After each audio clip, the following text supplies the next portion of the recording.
Buenas tardes, mi nombre es Erika Díaz y hoy vengo a hablarles sobre la obra de María de Maeztu Whitney. ¿Quién fue ella? Ella fue una importante pedagoga española, humanista y feminista, que creció en una familia liberal y a pesar de esto siempre fue antípoda del comunismo y el feminismo delirante. También fue políglota. Ella habló inglés, francés, castellano y vasco. Esto le ayudó a convertirse en traductora en años futuros. También se desarrolló como conferencista por Europa y América. En los últimos años de su vida se dedicó a ser escritora. Entonces, nació en Vitoria, España en 1881 y murió en el Mar del Plata, en Argentina, en 1948. En 1902 se muda con su familia a Bilbao y se convierte en docente en la Academia Anglo-Francesa para Señoritas, fundada por su madre. En 1907 consigue su título de bachiller y comienza su estudio universitario de Filosofía y Letras en la Universidad de Salamanca como estudiante no oficial y termina sus estudios en 1915 en la Unidad Central de Madrid. De 1909 a 1912 es alumna de Unamuno, Ortega y Gasset y se convierte en estudiante de la Escuela de Estudios Superiores del Magisterio, donde obtiene una beca de la JAE, la cual le permite viajar por Italia, Suiza, Inglaterra, Bélgica y Marburgo. En 1915 se convierte en directora de la Residencia Internacional de Señoritas, donde busca fomentar la vida activa de la mujer en la sociedad y en la educación superior, brindándoles esta a partir de su obra. En 1918 se convierte directora, pero de la zona primaria en el Instituto Escuela. En 1926, en el Liceo Club Femenino, busca una fraternidad femenina, como base la liberación de la mujer. En 1936, debido a la Guerra Civil Española, fusilan a su hermano, lo cual la hace alejarse un poco del liberalismo, y se exilia a Argentina, donde se convierte en catedrática de la historia de la educación. Sus principales ideales eran la libertad. ¿La libertad en qué sentido? En la educación buscaba una libertad basada en que el estudiante fuera crítico, que tuviera opinión, que pudiera decidir qué postura escoger, cómo ser y cómo pensar, libre de opinar lo que quisiera. También cabe aclarar que se dedicó en sus primeros años como docente más a la acción para después a la escritura de todas las posturas recogidas a lo largo de su experiencia. La liberación de la mujer. Ella hizo parte de la política de España, desde donde propuso muchas ideas para lograr esta. Desde la mujer como individuo, formándolas a cada uno de los institutos públicos de los cuales hizo parte, como en la política, mediante charlas y conferencias que dictaba. Su obra siempre fue enfocada a la pedagogía y a la educación desde la filosofía que ella estudió y a la reflexión y crítica sobre la memorización. Ella buscaba que los estudiantes fueran individuos críticos, que tuvieran sus propias posturas y sus propias visiones sobre lo que pasaba en su entorno. Ella siempre manifestó el desacuerdo en que estaba hacia la educación de su época, en especial porque ella era casi imposible para las mujeres de la época, las cuales estaban siempre formadas como para ser las mujeres del hogar. En su mayoría las mujeres eran analfabetas. Sus obras. A lo largo de sus obras, ella evidenciaba las falencias de la educación que ella evidenció durante sus viajes, los valores que debía tener una educación óptima para los estudiantes. En ella también daba consejos a los docentes para que practicaran bien su labor como acompañantes de la enseñanza de los niños y adultos. También nombraba la importancia de una educación dinámica para la primaria, en la cual fuera posible desarrollar un incentivo de creatividad en los estudiantes. También hablaba sobre las escuelas rurales y colonias escolares, debido a que ella evidenció cómo ciertas comunidades carentes de educación de calidad lograron avanzar en ello para llevar educación a los niños pequeños. También tocaba temas como la condición de la mujer y el cómo el Estado las oprimía. Ella también buscaba que el estudiante fuera más activo desde pequeño para que en un futuro fuera más útil a la sociedad, y no hablando en términos de economía, hablando en términos de sus opiniones, que fuera influyente según su criterio. Con las mujeres su obra tuvo que ser desde ellas hasta un plano más grande como era la política.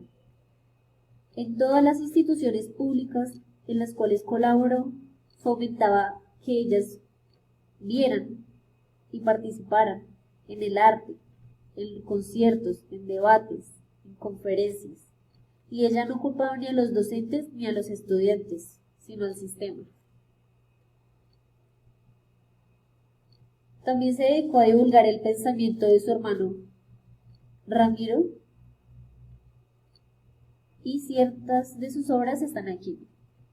La pedagogía en Londres y las escuelas de párvulos, publicada en 1909. El trabajo de la mujer, nuevas perspectivas, conferencias, de 1933.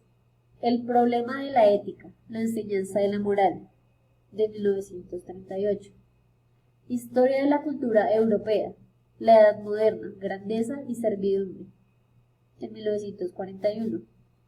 Antología Protistas Españoles, 1943. Aquí pongo ciertas de sus citas. Los mayores enemigos del feminismo no son los hombres, sino las mujeres, unas por temor, otras por egoísmo. A esto se refiere que las que temen han sido toda su vida tan oprimidas por el Estado, por sus familias y por las instituciones, que ya no se ven en un cambio. Le temen a lo nuevo, le temen a ser más grandes de lo que han sido en su vida. Otras por egoísmo, las que han tenido las condiciones, por decirlo así, como perfectas en su vida, que creen que eso es vivir, que creen que no sirven para nada más, que se conforman con lo que les han venido dando y prefieren hacer caso omiso a todas las opiniones que ella les brinda. Para unas y otras el feminismo no es una idea liberadora, sino una promesa de esclavitud, a lo que muchas ven esta idea desde su zona de confort, viendo el estudio, la votación, la participación social como acto que las denigra, que las separa de sus labores en el hogar. Es por eso que para ella fue tan difícil su obra, porque no era solamente cambiar a los hombres, ni mucho menos al Estado, sino también el pensamiento de muchas mujeres. Es verdad que la letra tiene con sangre entra, pero no ha de ser con la del niño, sino con la del maestro.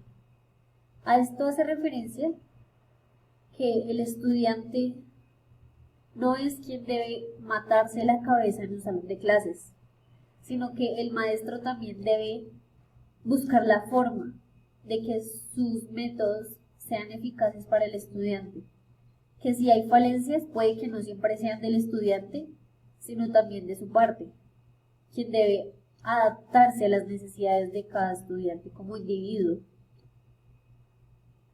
Que el maestro siempre debe buscar la forma de ser cada vez mejor para el desarrollo de sus alumnos, que debe brindar un espacio y un aura en el salón de clases óptimo para contribuir al desarrollo de ellos como partícipes de una sociedad crítica y constructiva.